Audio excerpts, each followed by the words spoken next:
오늘은 요한복음 3장 5절부터 8절까지의 말씀을 함께 나누어 보겠습니다. 요한복음 3장 5절부터 8절까지의 말씀 제가 봉독해 드리겠습니다. 예수께서 대답하시되 진실로 진실로 너희에게 이르노니 사람이 물과 성령으로 나지 아니하면 하나님의 나라에 들어갈 수 없느니라. 육으로 난 것은 육이요 영으로 난 것은 영이니 내가 네게 거듭나야 하겠다 하는 말을 놀랍게 여기지 말라. 바람이 임의로 불매 네가 그 소리는 들어도 어디서 와서 어디로 가는지 알지 못하나니 성령으로 난 사람도 다 그러하니라. 아멘. 유월절에 행하신 표적을 보고 찾아온 니고데모에게 예수님께서는 사람이 거듭나지 아니하면 하나님의 나라를 볼 수 없느니라고 알려주셨습니다. 예수님의 그 말씀은 인간의 부패한 성품, 죄된 성품은 새로운 출생이 아니고서는 극복할 수 없다는 사실을 알려주신 것이었습니다. 하나님 나라를 보는 것, 즉 하나님 나라의 임재와 능력을 경험하는 것은 새로운 출생에 의해서야 가능하다고 알려주신 것입니다. 다시 말하면 이 새로운 출생은 인간이 안고 있는 가장 근본적인 문제와 깊은 관련이 있음을 알려주신 것이며 이것은 어느 한 사람만의 문제가 아니라 모든 사람의 문제라는 사실을 알려주신 것입니다. 하나님 나라가 이스라엘 역사 속에서 실현되는 일은 반드시 이런 근본적인 변화를 통해 이루어진다는 것이었습니다. 예수님께서는 이 새로운 출생의 특별한 성격에 대해 거듭나는 것이라 알려주셨습니다. 니고데모는 아마 거듭이라는 원어가 가지고 있는 여러 개의 의미 가운데서 다시라는 의미로 받아들였던 것으로 보입니다. 하지만 그 단어의 기본 뜻은 위로부터라는 뜻인데 예수님은 두 가지 의미 모두를 사용하신 것으로 보입니다.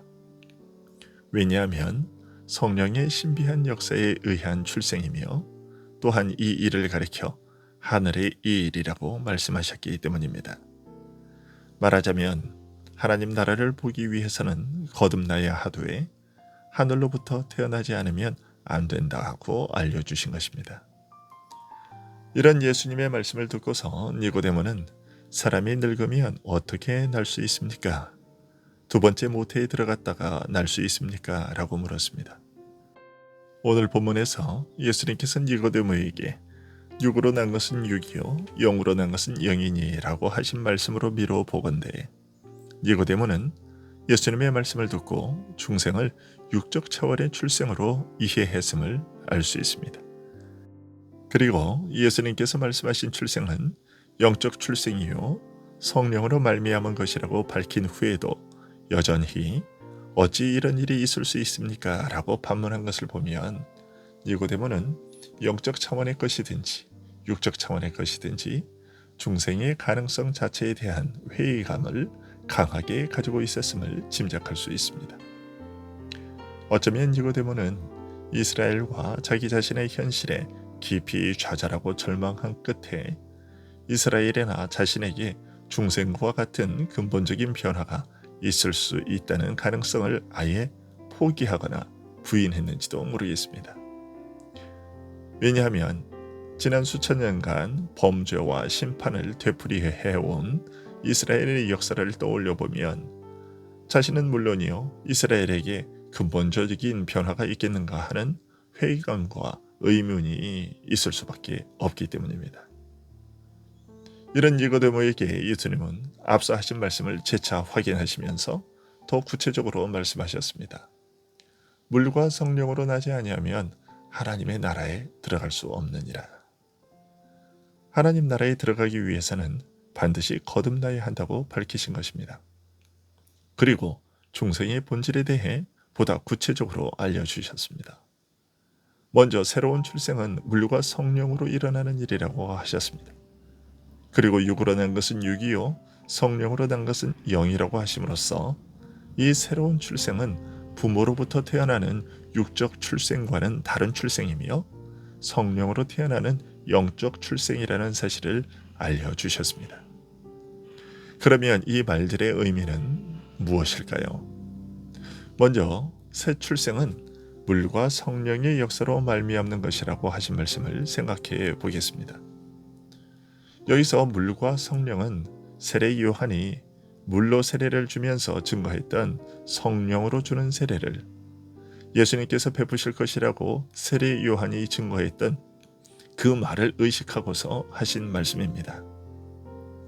하나는 출생하는 것이고 다른 하나는 세례이기 때문에 서로 다른 것처럼 생각되지만 사도 바울은 세례 자체가 새로운 출생과 밀접한 관계가 있다고 로마서 6장 3절부터 11절까지의 말씀에서 알려주었습니다.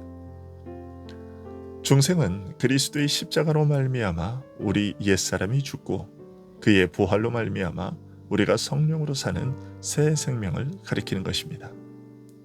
그리고 이 생명의 본질은 죄에 대해 죽고 하나님을 향해 사는 생명이라고 말합니다.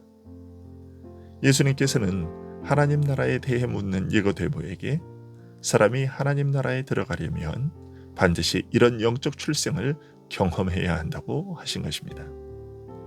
성령께서 죄된 옛사람을 죽게 하시고 하나님을 향하여 살아있어 움직이는 새 생명으로 다시 태어나게 하시는 영적 출생을 경험하지 않으면 안 된다고 하신 것이죠.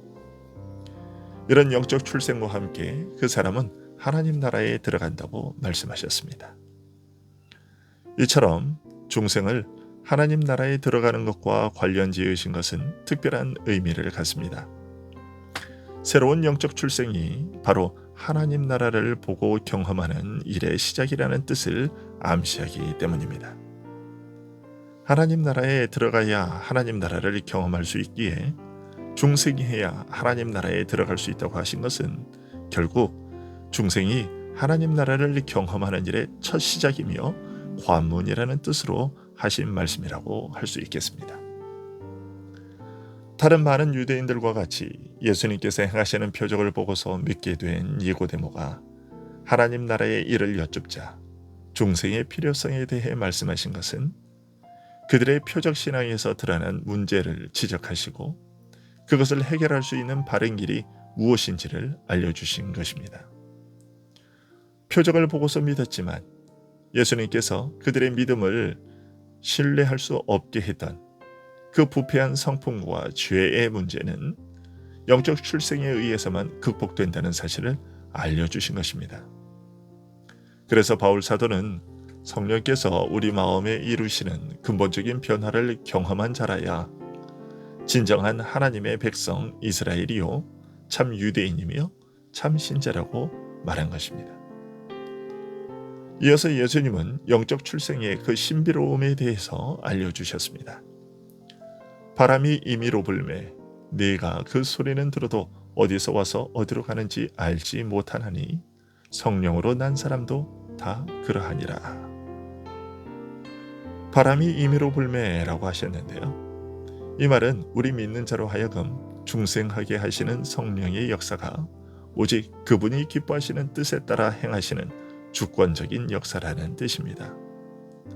사람이 자기 뜻대로 좌지우지할 수 없는 것이며 오직 성령께서 그 기뻐하시는 뜻을 따라 베푸시는 은혜라는 것을 알려주신 것입니다.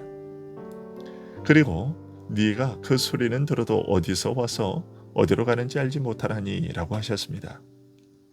바람의 소리를 듣고서 그 존재와 움직임을 감지하듯이 이런 영적 출생을 일으키시는 성령의 역사를 감지하기는 하지만 바람이 어디서 와서 어디로 가는지 알지 못하듯이 성령의 중생의 역사도 사람으로서는 그 시종을 헤아릴 수 없는 신비로운 일이라는 뜻입니다.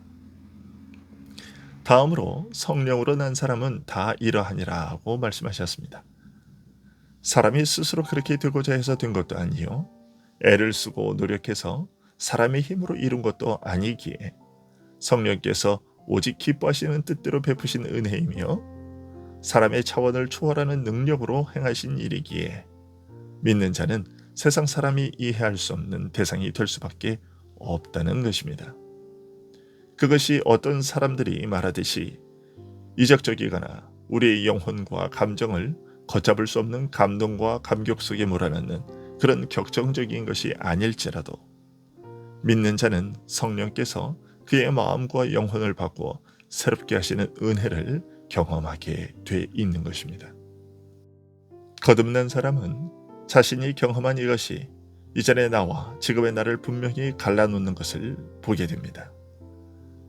일반적으로는 나를 주의 은혜에 부탁하는 믿음과 함께 이런 변화를 경험하게 됩니다.